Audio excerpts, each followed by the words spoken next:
Hello and welcome to another Yeti gig at the Poetry Cafe.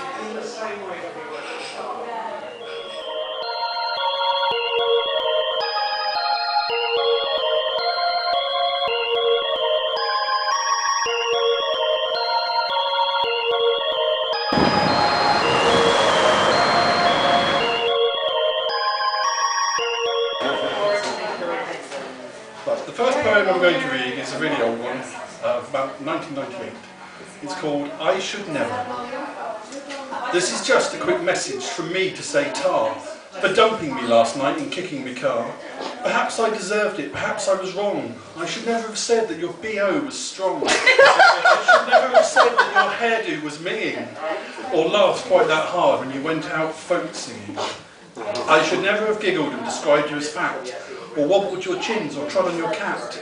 I should never have said that your parents were mental or head-butted your granny. No, I should have been gentle. I should never have bought you that tropical snake that ate your dad's toupee and head by mistake. I have to face facts now. These things what I've done caused you to leave me and spoilt all our fun. I've been told, oh my dear, now you're going to miss her. But I found myself saying, she's a terrible kisser. I shouldn't have said it. Yes, I'm bitter, it's true.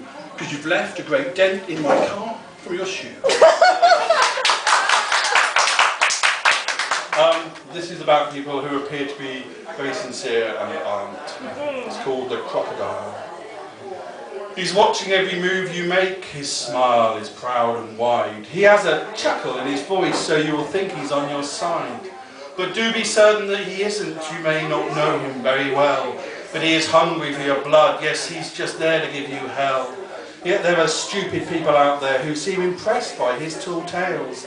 Needs only look them in the eye, works every time, it never fails. Those same people think he's talented, or that he's clever, full of charm. But you and I, we know the truth. He's only there to cause us harm because he's the crocodile, and he's sharpening his teeth. He's got your freedom in his sights, and he'll be sending you a wreath, that devious crocodile. Oh, he has got a lot of bite, but if you cross him once too often, then he will drop you from a height. He's watching your reactions. He will enjoy your growing fear. He'd love to keep you in a cupboard and let you out just once a year. If he so chooses, you will perish, so do retaliate at will. You must sidestep if he approaches, as he moves in to make a kill. Well, could you be in any doubt about his motives or his plans?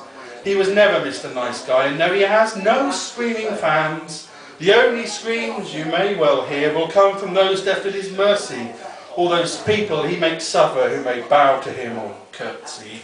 Yes, he's the crocodile. Hark, hear the snapping of his jaws. He is everyone's worst nightmare, and soon he's going to end up yours, that greedy crocodile.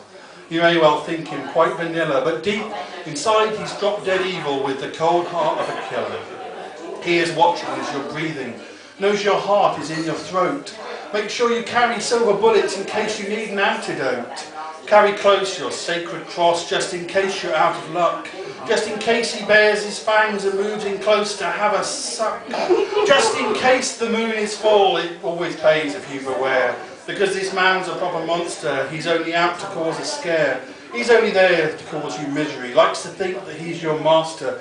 But if he's left in charge, we're ruined by this brain-dead bringer of disaster. But is he such a clever clogs? He thinks he'll never feel your loss, until one day he might regret it, until the day you are his boss. Oh, what a crocodile. Don't let him catch you in a rush. One twisted glance from that cadaver will turn your brains into a mush, that cunning crocodile. No, you must not admit defeat. Be sure you choke him when he swallows. We all know it's you he's going to eat. But this is called The Day the Prime Minister Came to Tea. The first time I ever read this live was open mic night here, on the night that David Cameron and what's his name got in. And I think a lot of people in the audience were quite fed up with the election by that stage, so it got a very nice reaction. So yes, so this was kind of from the point of view of the idea of politicians being public servants, taking to a literate stage.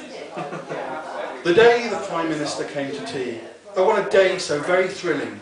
I really put him on the spot, I really gave him quite a grilling. I showed where the Hoover was. He was so full of pomp and bluster, but I really put him in his place, and yes, I handed him a duster. I had him drive me down to Asda, I had him do my weekly shop. I could see him simply sulking, but I wouldn't put up with his strop. I sent him to the naughty corner, made him wear the dunce's cap. I made him say his 12 times table, I wouldn't let him take a nap. For there was far too much to do.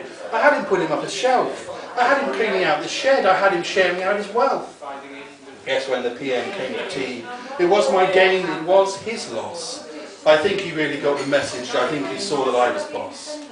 The day the Prime Minister came to tea, I looked him full on in the eyes. I think he saw who was in charge, I had him mucking out the stars. I had him on his hands and knees, I had him picking up the litter. Then I went out to have some fun, I used him as a babysitter. It really made me feel much better for all the taxes that we pay. He was good value for the money, sweeping up without delay. But alas, he made a little mess. When I found out, yes, I complained. He may be leader of our country, but as yet not toilet drained. I ensured he knew for certain what was up, yeah, what was wrong. They never learn unless you teach them. You must be tough, you must be strong, yes. When the PM came to tea, I really was a gracious host. I had him scrubbing out the bath, I had him making me some toast. The day the Prime Minister came to tea, I made him see the error of his ways. I think we nearly shared a moment, I'm sure I saw his longing gaze. But I had to tell him to back off, I had to tell him sadly, no. I'd never date down to his level, I'm sure he found it quite a blow. But he was there to do a job, I had him cleaning out the pool, I had him polishing my silver, I had him wipe away my drool. I had him wallpaper my boudoir, I had him massaging my cat. I could see he wasn't happy, but I really have no truck with that.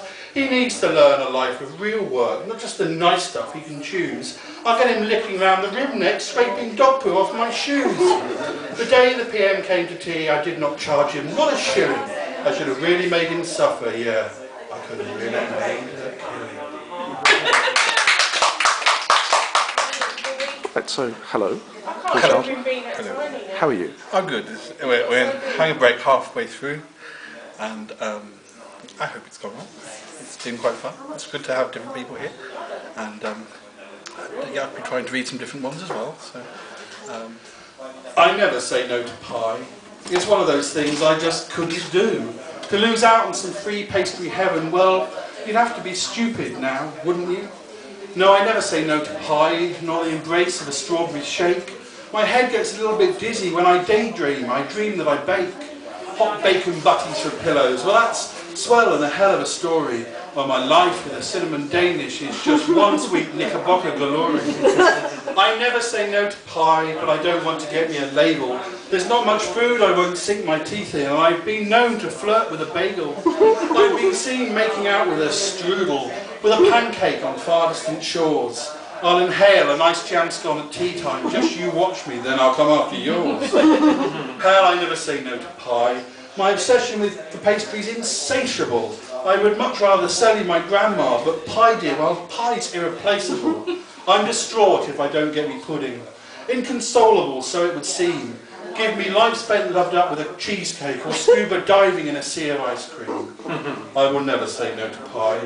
No, I don't think I really could do it. Some folk need their 5 fruit a day, see, well, myself I would rather have suet.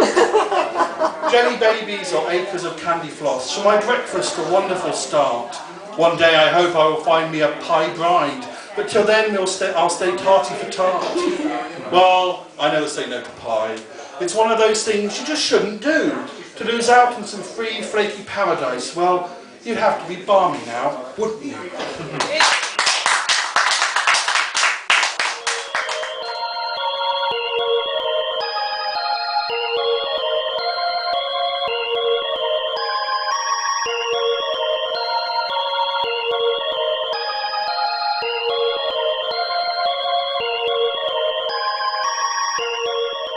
Kind of have to do that bit so you can see the...